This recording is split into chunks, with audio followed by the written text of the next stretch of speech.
Oi, gente, Rogério Randolph. Bom estar de volta com vocês. Mais um episódio interessante, tá? Outro dia eu estava no Uber, então eu gosto de conversar muito.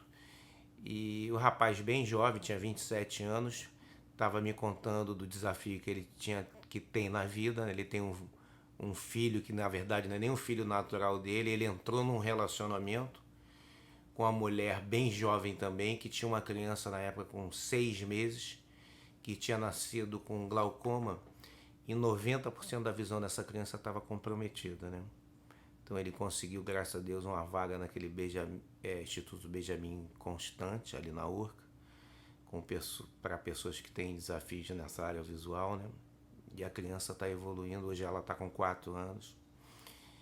E ele me contou que quando ele entrou na relação, a mãe dessa criança, que era uma jovem na época com 20, 21 anos, quando viu que o filho tinha esse problema na visão, né?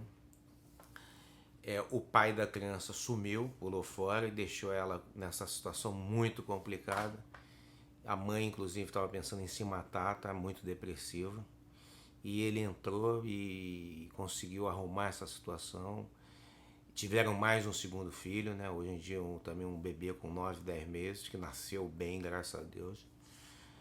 Mas o que esse episódio nos mostra, né? A quantidade de heróis anônimos que estão aí na nossa sociedade, né?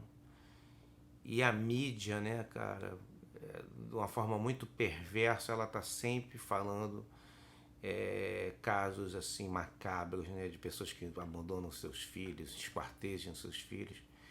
Mas a grande maioria das pessoas são pessoas decentes, né? São realmente heróis anônimos.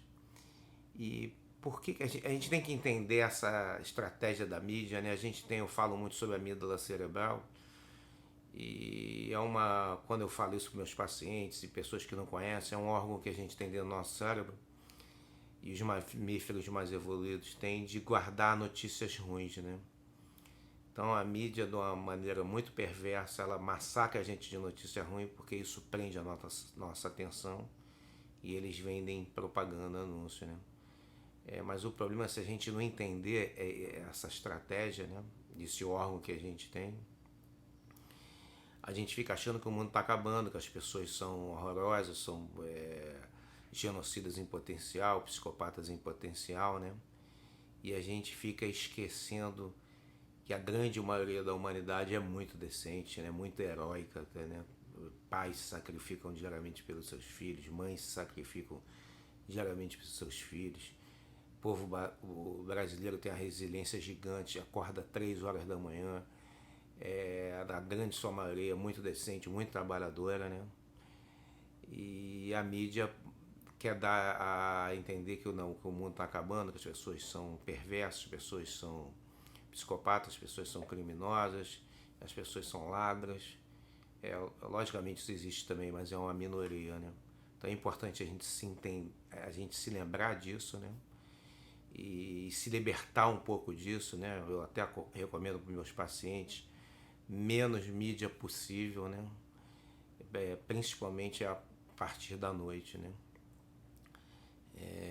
Uma coisa também muito interessante, né? Na tradição judaica tem uma história que fala que cada geração é sustentada moralmente, o mundo é sustentado moralmente por 70 pessoas justas, né?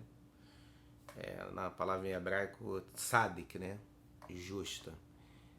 Não existe muita tradução, em outras tradições falam pessoas santas, pela tradição judaica é uma pessoa justa, né? Então o mundo ele se segura em cima de 70 pessoas justas, né?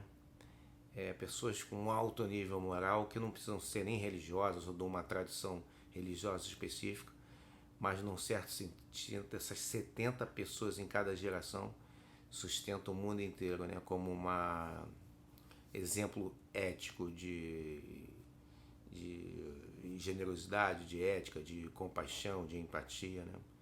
Então, às vezes você encontra um desses 70 justos, às vezes numa corrida de Uber, e você nem sabe, né? Mas a conclusão desse episódio é que tem muita gente boa, sim, na grande maioria. A mídia pega esse órgão da amígdala cerebral e nos massacra de notícias ruins, e a gente tem que ter muito cuidado com isso, tá, gente? Um grande beijo para todo mundo.